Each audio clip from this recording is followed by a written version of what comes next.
Salut à toutes et à tous. Si tu devais te battre avec un de ces trois-là, est-ce que tu prendrais ton adversaire au sérieux? Peut-être pas. Sauf que ce serait une erreur. Les gens ont sous-estimé ce barbu pas mal de fois et en faisant ça, ils ont fait exactement ce qu'ils voulaient. L'histoire se déroule dans un foyer spécial pour personnes handicapées. Ceux qui vivent ici sont chouchoutés, mais on leur donne beaucoup plus de liberté qu'on ne le pense. Les chambres du foyer ne sont pas du tout comme celles à l'hôpital et il y a deux gars, Zolika et Barba, qui vivent dans une de ces chambres. Ils passent tout leur temps ensemble, ils dessinent des bandes dessinées et ils s'entraident. Et des fois, ils font des farces. Par exemple, un jour, Barba se pointe dans leur chambre avec un extincteur en disant qu'il venait de le voler. Zolika trouve ça drôle et les deux amis sortent pour essayer leur nouveau jouet. Sauf que leur plaisir est interrompu quand un homme barbu apparaît dans la ruelle du foyer. Il leur demande du feu et Barba lui donne gentiment un briquet. Il avertit l'homme qu'il est interdit de fumer normalement. L'homme est sur le point de partir quand d'un coup, ils apprennent que leur mystérieux voisin de foyer était un pompier avant. Il explique à Zolika qu'il a dû sortir de maintes fois des cadavres de petits-enfants de bâtiments et il leur donne de remettre l'extincteur là où ils l'ont trouvé. Après ça, l'homme se retourne et s'en va, mais Zolika est énervé par son comportement. Il le rattrape et essaye de le frapper.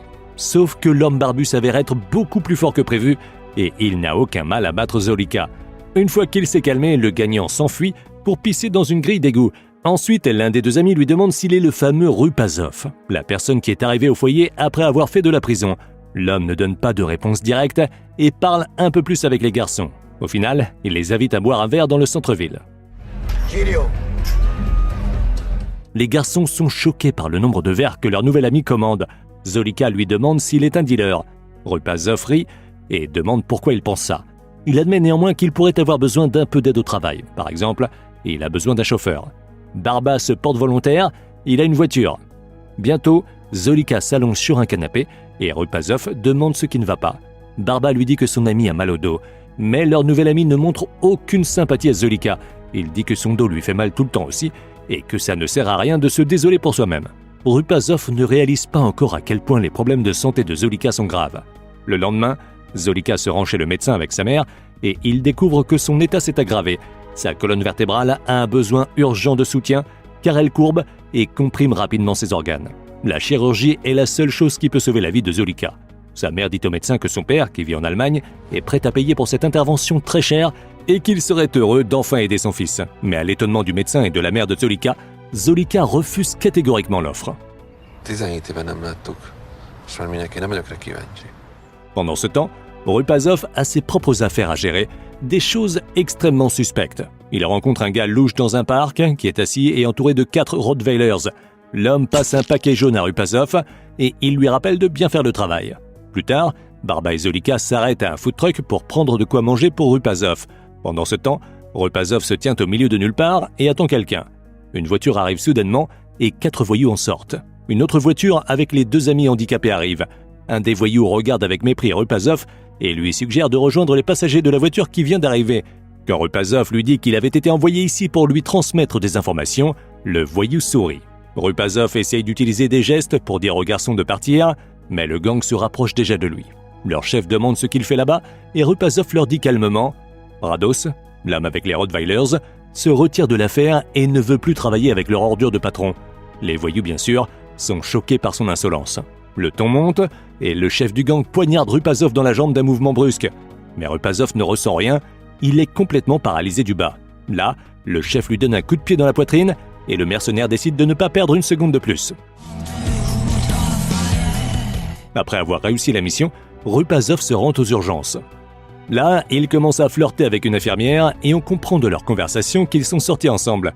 Mais maintenant, la fille a un nouveau compagnon qui l'a récemment demandé en mariage et il lui interdit de parler à Rupazov. En même temps, le patron de Rupazov, Rados, se promène au bord de la rivière avec ses Rottweilers bien-aimés. Saisissant l'occasion, des étrangers qui se cachaient dans une voiture commencent à tirer sur lui et ses chiens. L'un des chiens tombe et les autres écoutent immédiatement l'ordre de leur maître qui, par quelque miracle, a échappé à la mort. Après avoir croisé son ancienne compagne, Rupazov se saoule. L'homme se souvient à quel point il était heureux avant la prison et comment il s'est retrouvé là. Il avait été surpris en train de voler du pain et il avait accidentellement tiré sur un policier qui était venu l'arrêter. Rupasov, bourré, voit des flashbacks et il se précipite dans le foyer à une vitesse folle. Il essaye de se jeter dans les escaliers, mais survit. Le lendemain, il rencontre Rados et il veut être payé pour la dernière mission. Il dit que leurs ennemis sont devenus plus dangereux et qu'il les chasse.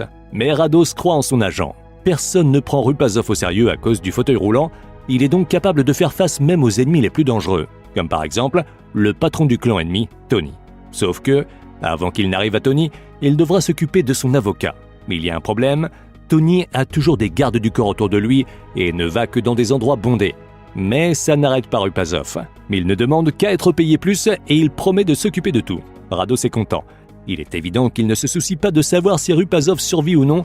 Tout ce qui l'inquiète, c'est de garder la mission secrète. Au foyer, Rupasov s'entraîne dans une salle de thérapie de réadaptation. Il essaye d'apprendre à marcher à nouveau en utilisant des prothèses, mais il n'a pas eu beaucoup de succès jusque-là. Zolika le voit. Il arrive voir son ami et dit que lui et Barba aimeraient qu'ils travaillent tous les trois en équipe. La nouvelle mission n'a pas encore commencé et Zolika se rend à un festival de bande dessinée avec son ami fidèle. Il y a un concours de jeunes talents là-bas et les garçons y participent. Ils n'auront pas de prix, mais un des éditeurs locaux aime bien leur idée. Ils pensent qu'ils ont juste besoin de travailler un peu plus sur l'intrigue. Leur rêve de le publier est brisé. Pendant ce temps-là, Rupasov n'abandonne pas ses rêves. Avec des fleurs, il retourne à l'hôpital où il a vu son ex, mais il la voit quitter le travail et tomber littéralement dans les bras de son nouveau petit ami. Un peu plus tard, il se passe des choses dans le centre-ville. Rupasov se tient sur une rue piétonne et regarde l'avocat de Tony déjeuner sur la terrasse d'un café entouré de deux hommes. Le mercenaire n'est pas seul. Zolika et Barba sont à proximité, prêts à provoquer une distraction et à venir à la rescousse à tout moment.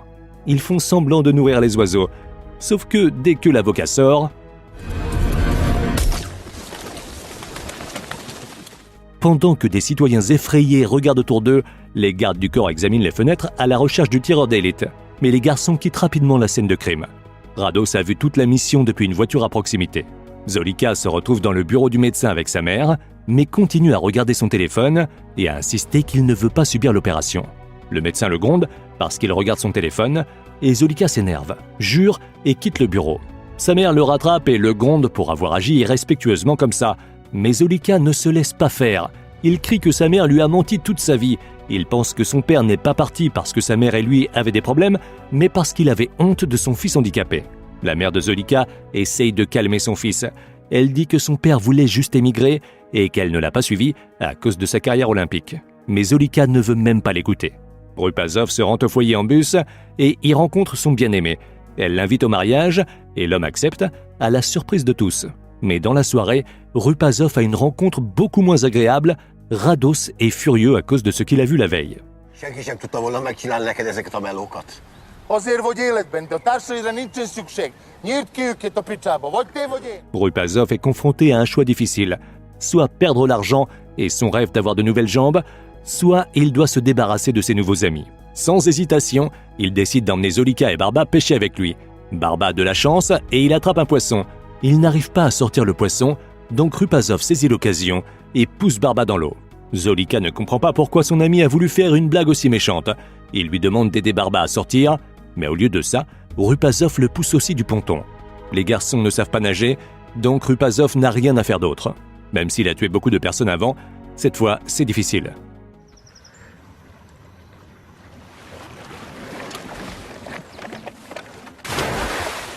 Rupasov retrouve son patron. Rados veut savoir comment il a tué ses amis et Rupasov dit qu'il les a noyés dans la rivière. Son patron est satisfait de l'obéissance du tueur et lui dit la bonne nouvelle, ils ont découvert où se cache Tony, le formidable patron de la mafia. Tout ce que Rupasov a à faire, c'est de frapper à sa porte et de lui raconter une histoire que Rados avait déjà toute préparée. Les hommes se sont séparés, mais tard dans la soirée, Rados surveille Rupasov au foyer et il voit que Rupasov ne s'est pas débarrassé de ses partenaires après tout. Les amis de Rupasov ne perdent pas de temps. Ils tentent de cacher des armes pour la prochaine mission dans un vieux coussin pour fauteuil roulant. Tous les trois arrivent à la maison de Tony, mais Rupasov leur interdit d'y aller avec lui. Il demande à Zolika d'appeler les flics s'il ne revient pas d'ici 20 minutes et il part voir le patron de la mafia. Rupasov dit aux gardes qu'il a un message du frère de Tony. Il dit ensuite à Tony qu'il a partagé une cellule de prison avec son frère pendant 6 mois et qu'il n'a été libéré que la veille. Après qu'il a dit le nom du chirurgien qui a opéré son frère, Tony le laisse entrer dans la maison. Mais d'abord, il le fouille sans rien remarquer de suspect. Une fois à l'intérieur, le patron de la mafia commence soudainement à parler de football, de deals faits avec les Russes et de mentalités différentes. Mais Rupasov n'a pas l'intention de rester plus longtemps que prévu. Il demande tout de suite ce que ça a à voir avec quoi que ce soit. Tony admet que son frère est mort il y a 2 jours et il a tout de suite compris que Rupasov le trompait. Rupasov n'a pas d'autre choix que d'attraper le coussin et de tirer. Les balles touchent plusieurs gardes du corps, mais Tony parvient à se cacher dans une autre pièce. Pas pour longtemps cependant.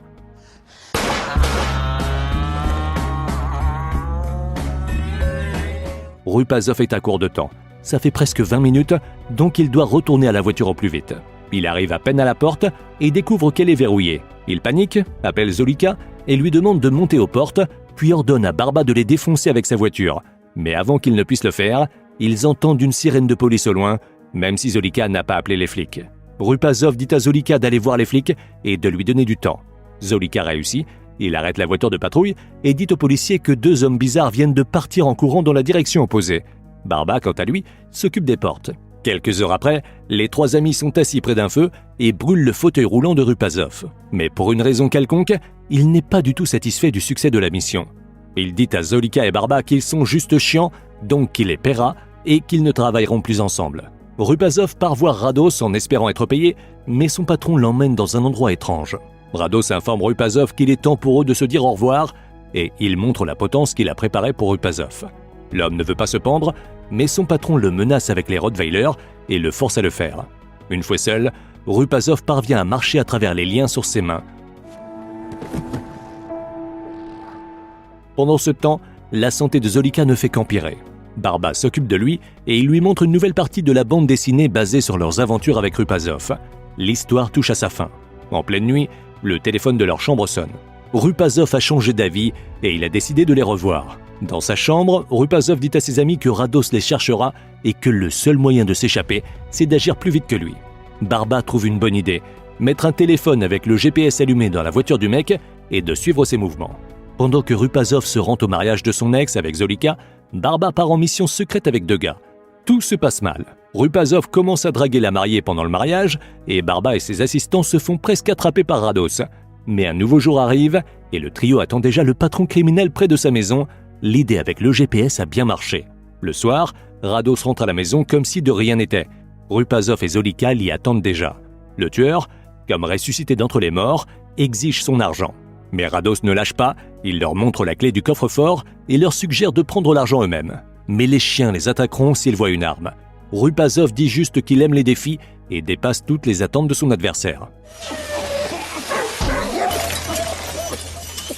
Mais Rados n'abandonne pas, il sort un couteau et commence à se battre avec Rupasov, lui infligeant finalement plusieurs blessures mortelles. Avant de mourir, Rupasov crie et dit à Zolika de tirer. Zolika détourne le regard et tue Rados à bout portant. Mais il dit au revoir à Rupasov, prend l'argent du coffre-fort et s'en va. Quelques jours plus tard, Zolika parle à nouveau au médecin. Maintenant qu'il a gagné l'argent lui-même, il accepte l'opération et part en Allemagne avec sa mère. Dans la ville où ils arrivent, un livreur apporte un colis à un homme. Le nom de l'homme est Monsieur Rupasov et le paquet contient une bande dessinée de son fils. À sa grande surprise, l'homme découvre que le personnage principal du livre est lui-même. Nous comprenons que toute l'histoire avec le tueur Rupasov était en fait le fruit de l'imagination de Zolika et de son ami du début à la fin. 4 mois passent. Les amis sont de retour au festival de BD. Les juges sont sur le point d'annoncer le gagnant parmi les amateurs et appellent quelqu'un d'autre. Mais après la cérémonie de remise des prix, une des juges s'approche des garçons et admet qu'elle a préféré leur bande dessinée parce que faire des bandes dessinées sur soi-même, c'est très inhabituel. Elle leur dit qu'elle aimerait bien le publier et elle part négocier avec ses partenaires, laissant les amis heureux rêver de leur nouvelle vie. Dis-moi dans les commentaires ce que tu penses de tous ces rebondissements et si tu avais réussi à deviner comment cette histoire allait se finir. Peut-être que tu connais des films avec des fins similaires. En attendant, rendez-vous dans la prochaine vidéo et n'oublie pas de t'abonner à la chaîne.